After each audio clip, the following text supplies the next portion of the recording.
호세아 13장 읽겠습니다.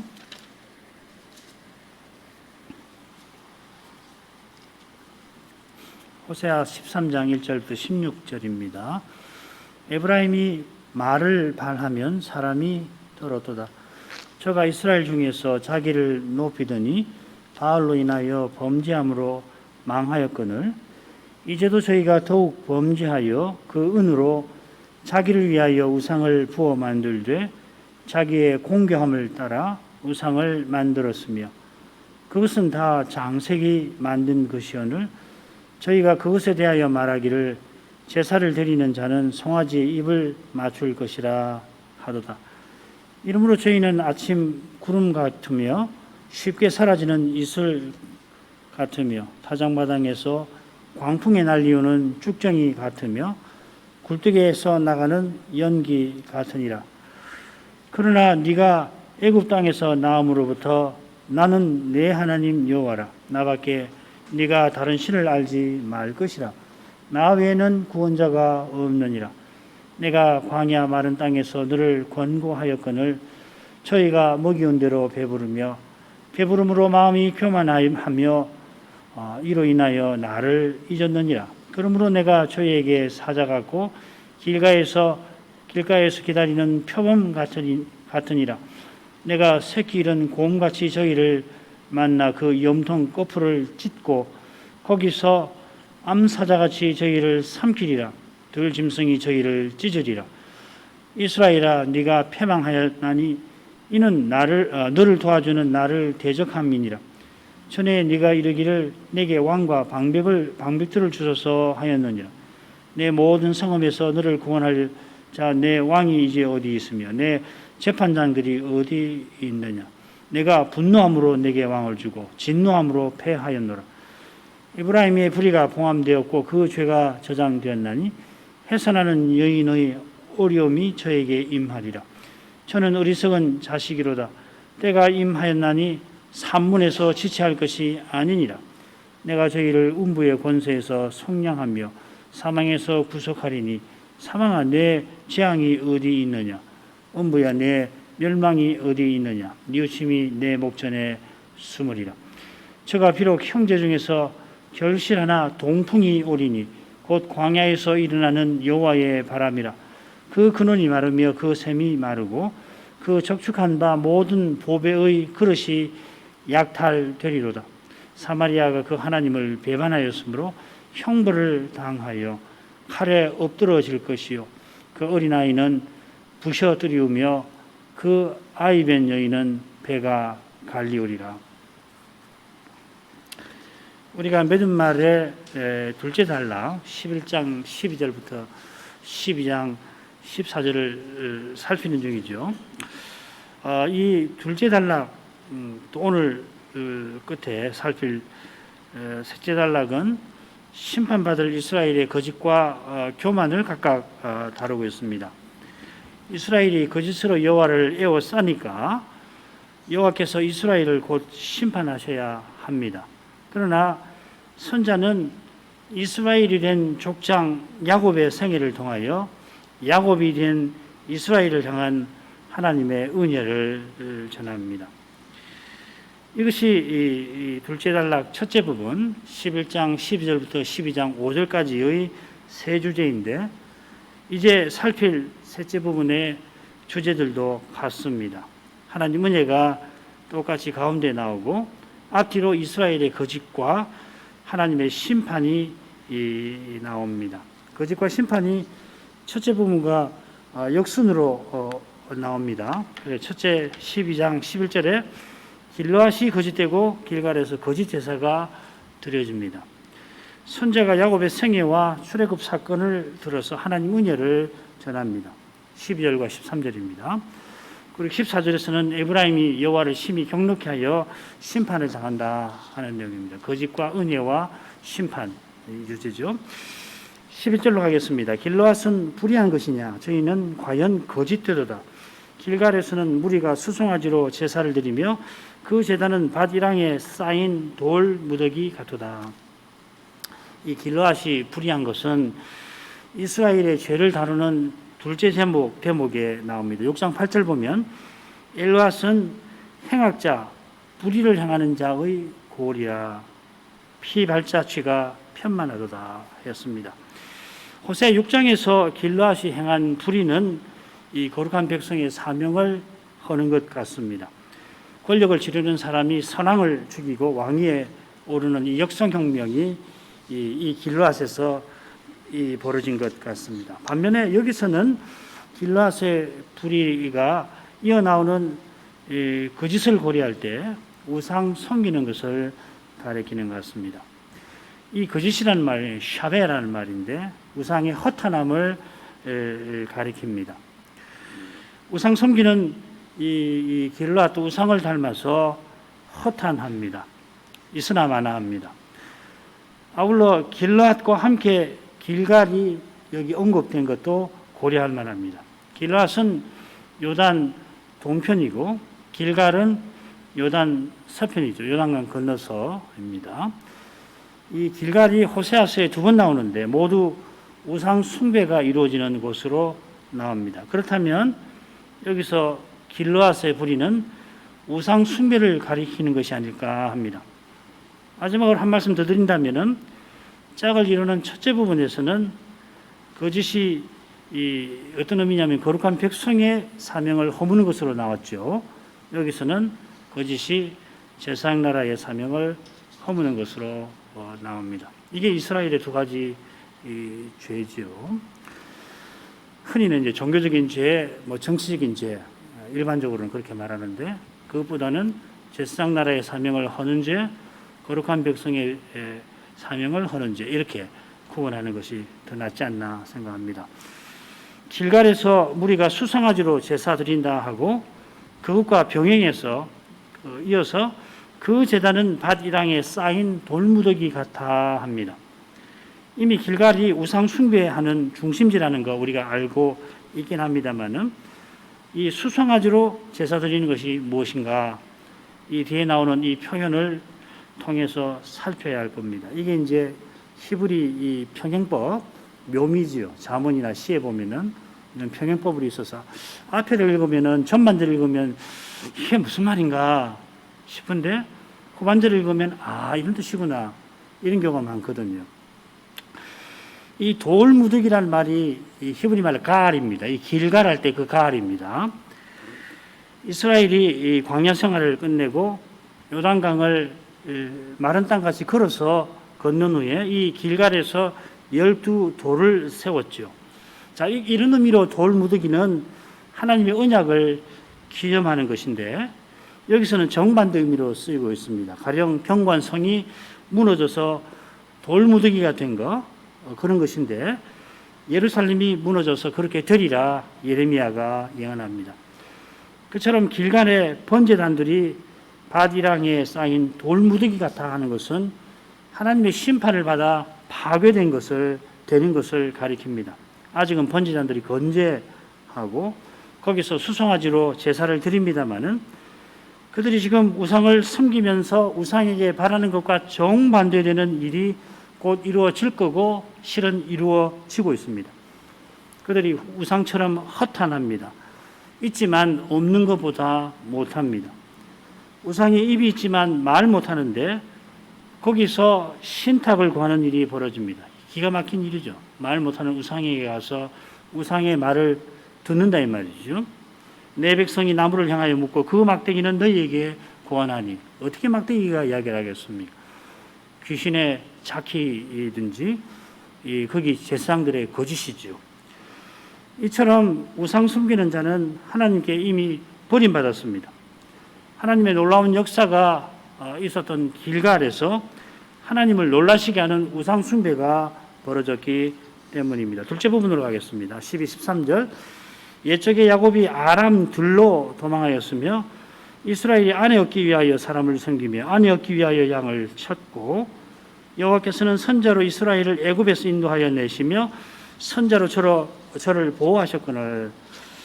이 선자는 호세아는 짝을 이루는 첫째 단락과 마찬가지로 여기서도 야곱의 이야기를 다시금 꺼냅니다. 12장 3절부터 5절에 야곱 이야기 나왔죠. 야곱의 이야기는 두 가지 사건으로 이루어져 있습니다. 각 사건의 의미가 뭘까? 야곱의 두 이름, 야곱, 이스라엘과 붙어 있는 것 같습니다. 야곱은 도망했고 이스라엘은 아내를 얻습니다. 고향을 버리고 도망한 야곱이 사람을 섬기고 양을 쳐야 했지만은 그 일이 언약을 이루는 일이 되었습니다. 아버지와 형을 속여서 도망해야 했던 야곱이 삼촌 라반에게 속아 평생 사람을 섬길 뻔했는데 그런 형편에서도 하나님께서는 그가 아내를 얻게 하셨다, 이런 뜻이죠. 자, 선자의 교훈을 잘 받기 위해서 12절 후반절을 원문 순서대로 제가 여자적으로 새겨보겠습니다. 그리고 섬겼더라 이스라엘이 아내를 얻기 위하여. 그리고 아내를 얻기 위하여 그가 지켰더라. 뭐가 빠졌죠, 그죠? 자, 우선은 아내를 얻기 위하여라는 말이 한가운데 연이어 나오죠. 이걸 강조한다는 이야기입니다. 아내를 얻기 위하여, 그리고 아내를 얻기 위하여. 둘째로 이 목적을 위하여 이스라엘이 행한 일이 두 가지로 언급이 되어 있는데 섬기는 것하고 지키는 것이죠. 우리말에서는 양을 쳤다, 사람을 섬겼다, 양을 쳤다 이렇게 했는데 이 사람, 양은 이 번역자들이 집어넣은 겁니다. 사람을 섬겼다고 새긴 것은 야곱이 라헬을 위하여 외삼촌에게 7년을 봉사하리이다, 섬기리이다 한 것과 붙어 있고, 이 섬김이 라반의 양을 치는 것이라 그렇게 새겨놓은 겁니다. 창세기에 기록된 사실과 부합한 번역으로서 아무 문제 없긴 합니다. 자, 그런데 호세아가 이 라반이나 양을 굳이 언급하지 아니한 의중이 뭘까 지나치지 못하겠습니다. 사람의 눈에는 야곱이 한 일이 사람 섬기고 라반의 양을 치는 것이었습니다마는 선지자가 보기에는 그가 하나님의 언약에 속한 일을 행하였다 하는 겁니다. 섬기고 지키는 이것이 성막에서 제사장과 레인이 행하는 모든 행위를 가리키는 표현입니다. 마찬가지로 에덴 동산에서 아담이 맡은 일도 바로 섬기고 지키는 겁니다. 우리나라 말에는 다스리고 지킨다 이렇게 번역이 되어 있죠. 달리 말하면 야곱이 라반의 집에서 언약의 후사로 살았습니다. 그가 속여서 언약의 복을 받으려 했기 때문에 언약의 공동체를, 아버지 집을 떠나서 도망해야 했지만은 여호와께서 그런 그와 함께 하셔서 언약의 사명을 받들 수 있도록, 받을 수 없는 형편이지만 받을 수 있도록 하셨습니다. 그 사명이 아내 얻는 것과 딱 붙어 있습니다. 언약의 사명은 태초부터 남자가 여자와 함께 이루게 하셨습니다. 하나님께서 하나님의 형상대로 남자와 여자를 지으셨고, 이게 대단히 중요합니다. 이 순서가. 남자 여자가 그리고 생육하여 번성해서 땅에 충만하고 땅을 정복하게 하셨습니다. 만인은 하나님 형상대로 지었고 이 땅을 정복하는 사명을 받았다고 금방 넘어가는데 남자와 여자로 지으셨다는 것이 매우 중요합니다. 그처럼 아브라함이 사라의 조언대로 하갈을 얻어서 이스마엘을 얻었지만은 하나님께서는 아브라함이 사라와 함께 이삭을 낳고 함께 낳은 이 이삭과 언약을 맺으셨습니다. 그처럼 야곱이 도망할 때 이삭이 그에게 축복하면서 가나안 사람의 딸 중에서 아내를 취하지 말고 너의 외삼촌 라반의 딸 중에서 아내를 취하라고 신신당부합니다. 야곱이 아내를 얻기 위하여 섬기고 지켰다 하는 것은 언약을 이루기 위함이었습니다. 선자가 왜 이런 이야기를 말하는가 하면은 이스라엘이 곧 멸망할 것과 붙어 있습니다. 이스라엘이 여호와를 경록케 하여 수치를 당하게 될 겁니다. 포로로 잡혀갈 것입니다. 거기 가서 아시리아 사람을 섬기고 그들의 양을 지켜야 합니다. 사람의 눈에는 언약의 사명을 이룰 길이, 받들 길이 보이지는 않습니다. 라반의 집에서 야곱이 겪은 것보다 더 어려운 형편일지 모릅니다. 그러나 야곱도 스스로는 라반의 집에서 언약을 이룰 수 없었습니다. 여호와께서 야곱을 통하여 친히 언약을 이루어 가셨습니다. 그처럼 포로 잡혀가던 길에 종으로 팔려간 그 집에서 선자의 말씀을 기억하는 이는 틀림없이 여호와께서 신비한 방식으로 언약을 이루어 주시는 것을 맛보게 될 것입니다. 괴로운 처지라 울어야 하고 조롱의 손가락에 부끄러워 고개를 들지 못하겠지만은 낮은 자리에서 겸손히 부르는 그에게 여호와께서 친히 구원과 소망이 되어 주실 것입니다. 이어 선자는 출애굽 사건을 덧붙입니다. 이미 알고 계시겠는데 이 호세아서에 이 이집트가 자주 나옵니다. 13번 나오는데요. 출애굽기를 제외하면은 호세아서가 절수로 환산하면은 이 이집트라는 말이 가장 많이 나오는 성경이 이사야서도 아니고 호세아서입니다. 호세아의 배경이나 주제로 봐서는 아시리아가 더 많이 나올 법한데 오히려 적게 나옵니다. 아시리아는 9번 나옵니다. 그처럼 이 부분과 짝을 이루는 첫째 부분에 이집트가 나오는데 맺은 말에 11장부터 14장에 절반 이상이나 이집트가 나옵니다. 이스라엘이 이집트를 의지하여 곧 아시리아의 포로 잡혀가는 현실에서 선자는 자기 말씀을 듣는 이들에게 이집트에서 불러 내 아들 삼으신 여호와를 바라보게 하는 것입니다. 이게 호세아서를 이해하는 아주 중요한 하나의 창문이라 할 수 있습니다. 이 점에서 이어 출애굽의 역사를 선지자와 붙여 설명하는 사실에 주목할 만합니다. 그리고 한 선지자로 인도하여 내셨고 그리고 한 선지자로 보호하셨다 이렇게 되어 있습니다. 모세 혹은 그 선지자라 아니하고 그냥 한 선지자로 이렇게 되어 있습니다. 이는 여호와께서 친히 이집트에서 이스라엘을 인도해 내신 것을 강조하는 겁니다. 아울러서 선자를 통하여 부르신 것을 가리킵니다. 여호와께서 선자로 하신 말씀대로 친히 이루신 겁니다. 여기 선자와 더불어서 흥미로운 낱말들이 또 나옵니다. 인도하여 내신다, 보호하신다. 여기 보호하신다는 말이 이 12절에 양을 친다, 지킨다는 말입니다. 샤마르란 말입니다. 그리고 이 인도하여 내신다는 표현에는 제사 드린다는 뜻이 있어요. 이집트에서 올라오게 하셨는데 제사 마지막 단계에 연기가 영광 구름 속으로 올라가듯이 이집트에서 올리신 이유가 여호와와 교제하게 하신 것이죠. 출애굽기 19장, 20장 그 내용입니다. 선자는 이런 은혜와 사랑을 지금 말씀 듣는 이들에게 일깨우는 것입니다. 14절로 가죠. 에브라임이 경록해 함이 극심하였으니 그 주께서 그 피로 그 위에 머물러 있게 하시며 저의 수치를 저에게 돌리시리라. 에브라임이 경록해 함이 극심하였다 했는데 이 경록해 한다는 말을 카스라는 말인데 이걸 다 찾아보면 대부분 제가 정확하게는 모르겠는데 아마 거의 이 대부분 이 우상 숭배를 언급합니다. 이 죄가 이스라엘이 우상 숭배로 여호와를 심히 노하시게 하였습니다. 그리고 특히 이 극심이라고 새긴 표현은 비통한 눈물을 표시합니다.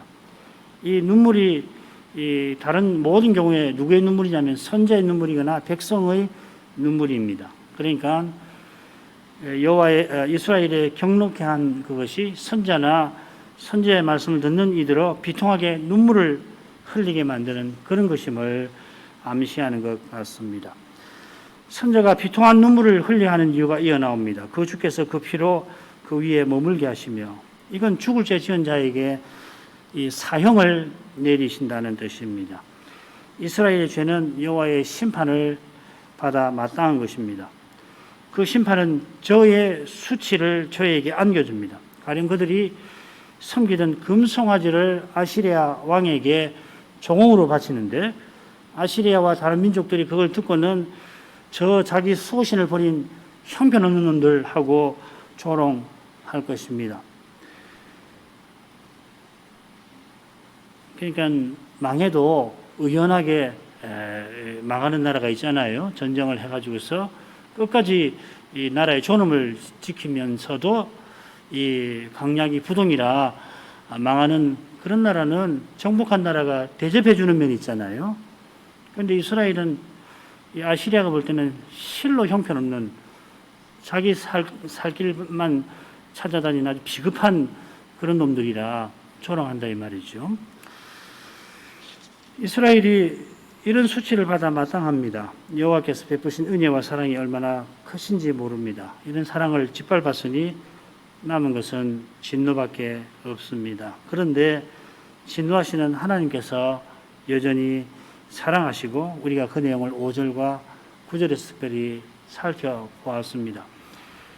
이 두 현장이 드러난 것이고 동시에 심판을 명하는 이 말씀 자체가 이 선지자의 말씀을 듣는 이들에게 하나님의 사랑을 나타낸다는 그 점을 늘 잊지 말고 이 선지서를 읽으시면은 선지서가 읽기가 훨씬 나으실는지 모르겠습니다. 이만큼 하지요.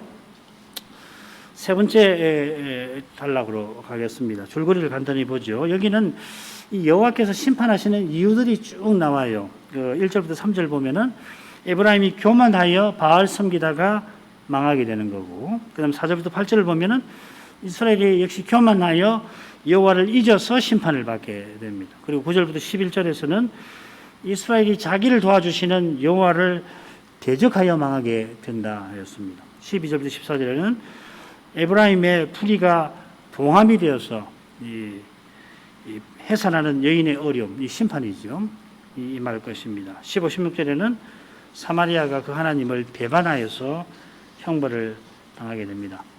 여러 가지 이유로 심판을 피할 수 없는데 역시 여호와께서 구원하실 뜻이 4절과 14절에서 비칩니다. 두 번째, 네 번째 부분에서 비칩니다.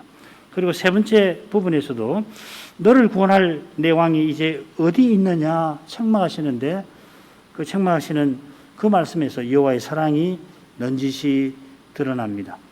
자, 이 정도로 줄거리하고 1절부터 3절을 오늘 간단히 살피고 마치지요.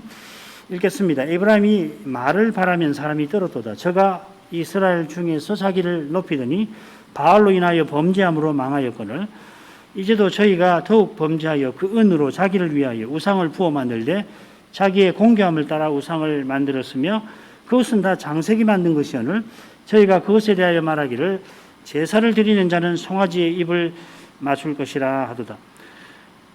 이러므로 저희는 아침 구름 같으며 쉽게 사라지는 이슬 같으며 타작마당에서 광풍에 날리우는 쭉정이 같으며 굴뚝에서 나가는 연기 같으리라.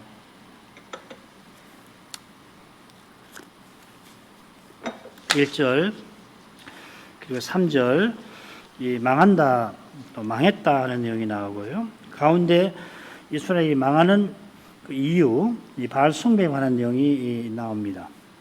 그리고 이스라엘이 바알을 섬긴 이유가 1절에 나옵니다. 자기를 높이는 것이죠. 교만입니다. 에브라임은 요셉의 둘째 아들이지만 그의 장자가 되죠. 요셉이 본래 언약의 후사였지만은 유다가 언약의 후사가 되자 대신 장자의 두 몫을 받았고 그의 두 아들 에브라임과 므낫세가 아버지의 10형제와 더불어서 12지파를 이루었습니다. 물론 루벤이 야곱의 기력의 시작이었는데 큰 죄를 범해서 장자권을 잃어서 그 장자권이 요셉에게 넘어갔던 거죠. 역대상 6장 5장 1, 2절에 바로 그 내용이 있습니다. 그래 족보는 유다 지파로부터 시작되죠. 장자인 유다로부터 하나님께서 유다 지파를 택하셨지만은 요셉의 장자 에브라임에게 복 주셨습니다. 그래서 에브라임 지파는 이스라엘 역사를 보면은 유다 지파만큼 힘도 영향력도 컸습니다. 하나님께서 주신 복에 에브라임은 감사하기보다는 자기를 과시하는 경향이 있는데 이게 이제 사사기에 보면은 두 가지 사건에서 잘 드러나고 있습니다. 북이스라엘을 세운 이 여로보암이 이 에브라임 지파입니다. 아울러 선자는 북이스라엘을 에브라임이라 부릅니다. 이게 아주 자주 나와요. 34번 나오는데 에브라임이 북이스라엘을 대표합니다. 에브라임이 대표하는데 이스라엘 중에서 자기를 높입니다. 자기를 높여 말하면서 위협합니다. 그래서 사람이 떨었습니다. 여로보암이 이 솔로몬의 아들 르호보암의 압제의 반기를 들고서는 나라를 세웠는데 자기도 결국 권력을 추구했습니다. 왕이 권력을 추구하면 왕의 지파인 에프라임도 본세를 부린 겁니다. 에브라임이 자기를 높이는데 바알을 섬깁니다. 하나님의 영광을 참으로 보는 사람이 자기를 높이지 않습니다. 하나님께 제사를 제대로 드리면 자기 죄가 생각나서 높일 수가 없고 오히려 오실 메시아를 겸손히 바라게 됩니다.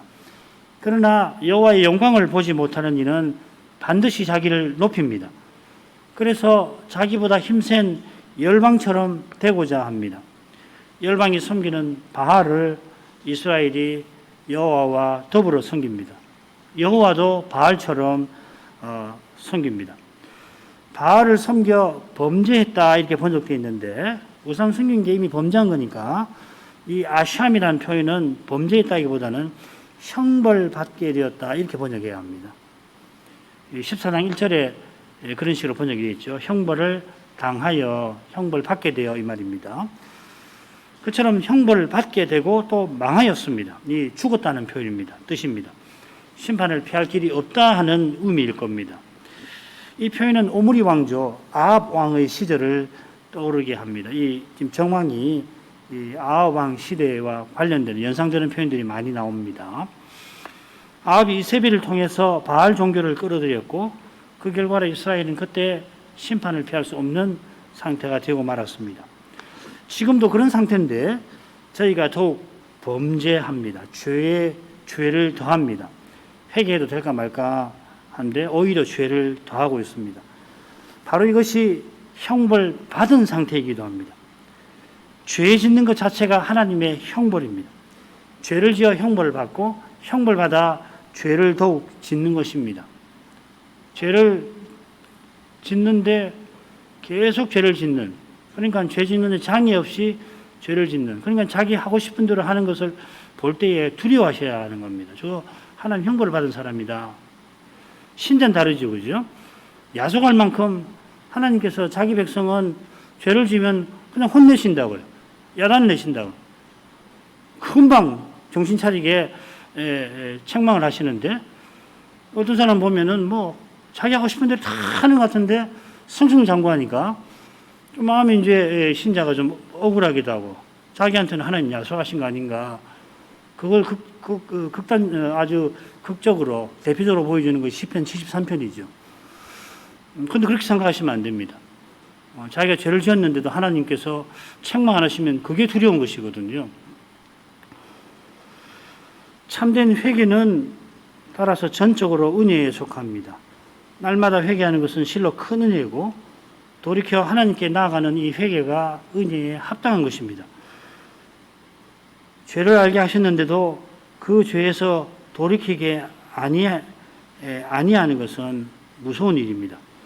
돌이키지 않는 그 상태로 있는 게 아니라 더 죄를 지어서 더 하나님을 등지게 되는 것입니다. 더욱 죄 짓는 일이 우상 부어 만들어 섬기는 일과 지금 붙어 있죠. 이 우상은 그 은으로, 자기의 은으로 자기를 위하여 만든 것이고 그 다음에 자기의 공교함을 따라 만든 것인데 전부 다 장색이 결국 만든 거라 이 세 가지를 이야기하고 있습니다. 첫째로 하나님이 주신 은을 가지고 하나님을 위하는 데 쓰지 않고 자기를 위하여 씁니다. 자기 행복을 위하여 우상을 만듭니다. 그래 자기 행복을 얻기 위해서 자기의 공교함을 따라 이 무슨 말이냐면 사람의 꾀를 쫓아 이 말입니다. 사람의 생각을 쏟아서 만듭니다. 반면에 성전은 하나님의 성전은 하나님의 생각을 담은 율법을 쫓아 만듭니다. 그래서 성전에는 하나님의 형상이 없습니다. 이것은 하나님의 형상을 만들지 말라, 우상을 만들지 말라 하신 제2계명가 붙어 있습니다. 이 우상 만들지 말라는 금령은 주변 나라들이 자기 수호신의 형상을 만들어서 결국 자기를 위하여 자기 수호신을 조정하려 하는 것과 붙어 있습니다. 그러니까 하나님이 보이지 않으니 하시니까 보이는 형상을 만들지 말라, 틀린 말은 아닌데요. 고대 건동으로 가면 왜 형상을 만드냐면 그 형상을 만들어 가지고 결국은 신에게 영향을 끼치려고, 그래서 자기가 원하는 화를 얻고 원치 않은 화를 피하려고 한다는 것이거든요. 그런 짓 하지 말라 하는 겁니다. 이것은 신이 사람을 만든 게 아니라 사람이 신을 만드는 것을 보여줄 뿐입니다. 우상은 다 장색이 결국 만든 겁니다. 이스라엘이 이미 자기가 죽은 줄도 모르고 그저 살아보려고 이런 어리석은 짓을 계속합니다. 말씀의 거룩한 빛이 선지자의 말씀을 통해서 비치는데도 그 빛을 보지 못하면 이렇게 어두워가는 겁니다. 이어 나오는 말씀은 번역 자체가 쉽지가 않은데 제가 여러 책들이나 번역을 볼 때 이 번역이 기중 나은 것 같아서 읽겠습니다. 그들이 그것들에게 말하기를 저의 재물입니다 하고 사람들이 송아지에게 입을 맞추는도다. 이렇게 번역하면 좋을 것 같아요. 이게 제일 무난하지 않나 싶습니다. 여러분 갖고 있는 성경 보면은 인신 제사를 드리는 자도 나오고 별별 여러 가지 해석이 나올 텐데요. 이게 무난한 것 같아요. 호세아 14장을 보면 장차 이스라엘이 다시는 자기 손으로 지은 것, 우상을 향하여 우리 신이라 부르지 않게 될 거다 하는 말씀이 나오죠. 지금은 그들이 자기 손으로 만든 우상에게 제물을 바치면서 제 제물입니다 하고 말합니다. 그처럼 제물을 바치면서 송아지 형상의 우상에게 입을 맞춥니다. 우리 성경은 송아지에 입을 맞춘다 이렇게 했는데 송아지에 입을 맞춘다는 게 훨씬 나아요.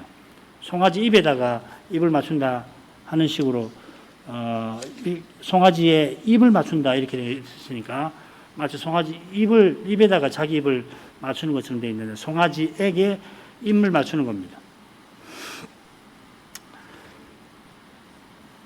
그럼 입을 맞춘다는 것은 진정으로 숭배하는 거고 이 아합 시대 때 유명한 말이 있죠. 바알에게 입 맞추지 아니하는 7,000명 그게 같은 말입니다. 시편 2편에 나온 대로 이스라엘이 그 아들에게 입 맞추는 교훈을 받았으면서도 우상에게 입 맞춥니다. 이러므로 이스라엘은 여호와와 메시아를 대적하는 열방과 마찬가지로 멸망을 피하지 못합니다. 아침 구름과 쉽게 사라지는 이슬은 호세아 6장 4절에 나왔지요. 이스라엘의 인애가 아침 이슬이나 쉬 없어지는 이슬 같아서 하나님의 심판이 바라는 빛과 같이 신속하고 강력하게 들이닥칠 것이다 하셨습니다. 여기 아침 구름이나 쉬 없어지는 이슬은 무슨 뜻이냐면 언론 보면 대단한 듯 보이지만 이내 허망하게 사라지는 그런 모습을 가리킵니다. 지금 호세아가 활약하던 그때는 건국일에 가장 안정되고 부유하지만은 곧 여호와께서 심판하시면은 이스라엘은 이스라만하게 될 것입니다. 그처럼 타작마당에서 광풍에 날려오는 죽정이라든지 굴뚝에서 나가는 연기도 비슷한 뜻을 가집니다. 광풍에 날리오는 바람에 날리오는 죽정이는 시편 1편 이 하나님의 심판을 견디지 못하는 악인을 가리키는 거죠. 자, 그런데 여기는 뭐냐면 타작마당에서 바람이 부는 정도가 아니라 폭풍이 분다 하였습니다. 폭풍이 불면은 알곡도 곧바로 아래로 떨어지지 않을 것이니까 쭉정이는 온데간데 없어지겠죠. 그처럼 굴뚝에 나가는 연기는 금방 대기 속으로 사라지고 맙니다. 연기가 필 때는 잠시 냄새가 나나 싶더니만 그 냄새마저도 사라지듯이 이스라엘은 그처럼 완전히 망할 것입니다. 그러나 나는 내 하나님 여호와라. 4절은 이렇게 이어져 갑니다. 4절 이하의 내용은 다음 시간에 살피겠지만은 그러나 나는 하시는 여호와의 사랑이 이스라엘의 심판과 멸망에 관한 말씀을 겸손히 듣는 자들에게 얼마나 위로가 되었을지를 우리가 기억할 것입니다.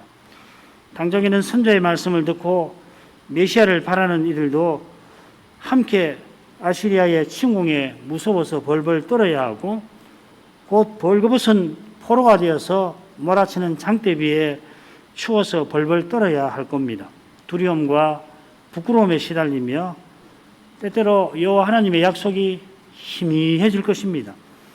까마득하게 사라지는 것 같이 느껴질 것입니다.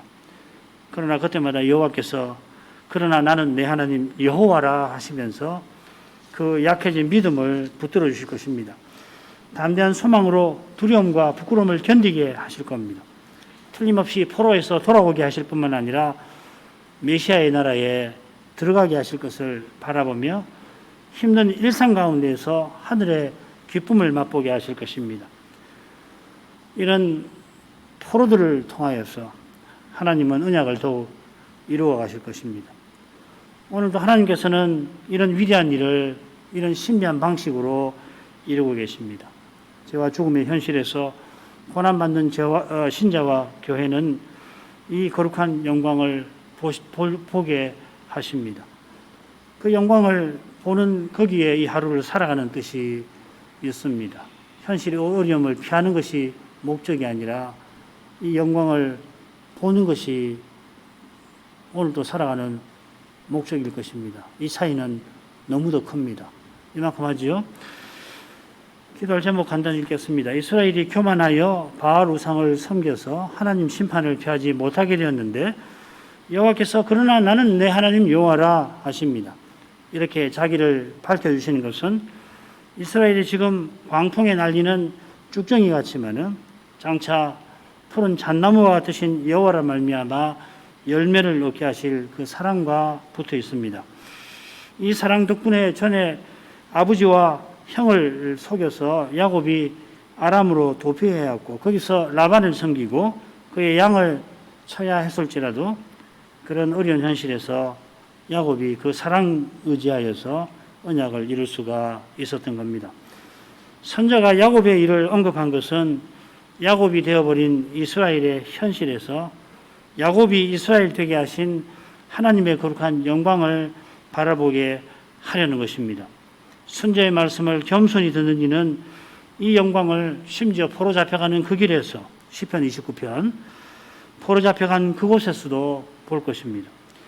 그처럼 나라가 망해가는 그 암담한 현실에서도 믿음의 길을 걸어가야 할 길을 발견하고 놀랍게도 캄캄한 현실에서 그 길을 걸어가게 될 것입니다. 이 시대의 믿음의 길을 알고 걷기가 호세아 시대만큼 쉽지 않습니다. 어쩌면은 얼마 지나지 않아 훨씬 더 어려울 것도 같습니다. 언제든지 말씀을 순수하게 전하고 받는 일이 참된 교회와 신자에게 절실하지만 오늘 우리에게 더욱 그러합니다. 이것을 아는 것 자체가 사실은 은혜지요.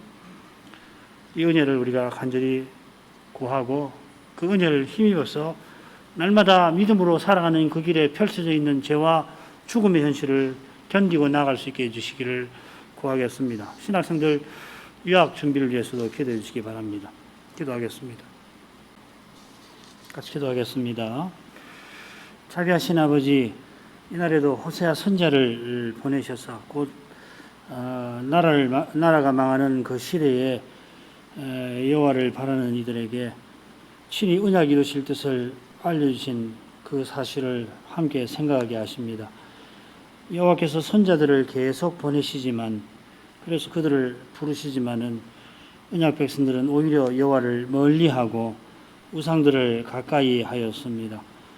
여호와께서 바알에게 무릎 꿇지 아니하는 7,000명을 바알에게 입맞추지 아니하는 7,000명을 남겨 놓으리라 하신 까닭에 백성들이 자기 행복을 얻고자 우상에게 입맞추는 그런 현실에서도 선자가 전하는 그 두려운 말씀을 겸손히 받고 회개하며 주의 자비를 구하는 이들이 이스라엘의 여인이 있게 하셨습니다.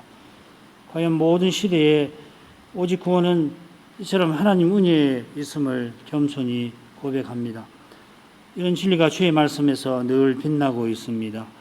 이 거룩한 빛을 보는 이마다 하나님이 우리의 구원과 소망이심을 깨닫고 하나님을 의지하여서 죄와 죽음의 현실을 정직하게 마주할 수 있게 됩니다. 이 현실이 세상은 물론이고 교회 안에도 신자의 삶에도 있습니다. 하나님의 말씀을 들려주셔서 그 말씀이 역사할 때에 이 현실을 견디며 이기는 줄 압니다. 그리하지 못하면 결국 세상이 교회에 들어오고야 말 것입니다. 이러한 위험은 언제든지 있습니다. 이런 위험을 볼 때마다 하나님 은혜를 즉각 의지하지 않을 수가 없습니다. 주님의 은혜만이 죄의 권세를 이깁니다. 죽음의 그 두려움을 이기는 길도 다르지 않습니다. 자비하신 아버지, 보이는 현실에서 보아야 할 것을 보게 하시고 들리는 소문에서도 들어야 할 것을 듣게 하옵소서. 주님께서 나인성 과부의 아들을 살리신 사건에서 그 동네 사람들이 주께서 행하신 일을 보고서 엘리야를 떠올렸습니다. 그처럼 하나님께서 자기 백성을 돌아보셨다고 그들이 사가랴처럼 고백합니다. 그런데도 사가랴의 깨달음이 주님을 쫓아왔던 무리들의 깨달음이 사가랴의 깨달음에 미치지 못하였습니다. 엘리야를 떠올리긴 했지만은 예수께서 엘리야가 마련한 길을 걷고 계신 메시아이심을, 사람 되신 하나님이심을 알지 못하였습니다. 직접 죽은 사람을 살리시고 죽은 사람이 말하는 것을 들었는데도 그들은 보아야 할 것과 들어야 할 것을 충분히 알지를 못하였습니다. 이것이 백부장과 얼마나 다른지 모릅니다. 백부장은 예수의 소문을 듣고 예수를 이미 주라 부릅니다. 주께서 자기 집에 가까이 오시는 그 모습에서 자기가 예수님을 자기 집에 감히 모실 수 없음을, 감당할 수 없음을 고백하였습니다. 이러한 고백이 사람에게서 나오지 않습니다. 성신께서 깨닫게 하신 것입니다. 성신께서 깨닫게 하시니 백부장이 그렇게 그리스도를 바르게 알고 고백한 줄 압니다. 직접 보지 아니하고 직접 듣지 아니한 그때부터 예수께서 여호와이심을, 여호와 같으신 분임을 깨달았습니다. 그러나 죽은 사람을 살리시는 그 놀라운 광경을 직접 본 사람들이 백부장만큼 이루지를 못하였습니다. 자기 앞에 자기가 영광을 돌리던 그 하나님이 계시는데도 보지 못하였습니다. 이것이 그러나 작은 일이 아닐 것입니다. 주님께서 내 아버지께서 이제까지 일하시니 나도 일한다 하시며 자기가 하나님의 아들이심을 계시하셨지만은 바리새인들은 그 계시에 반발하여 주님을 더욱 죽이려 했습니다. 더욱 죽이려 한 그들은 이미 38년이나 된 병자를 고치신 일에서 안식일 규례를 수호해 보겠다며 예수님을 안식일 계명을 위반한 자로 낙인 찍고 죽이려 했습니다. 안식일 규례를 말했지만 실은 장로의 유전을 고수하였습니다. 사람이 만든 유전으로 하나님의 계명을 범하였습니다. 계명 내리신 하나님을 심지어 죽이려 하였습니다. 얼마나 두려운 일입니까?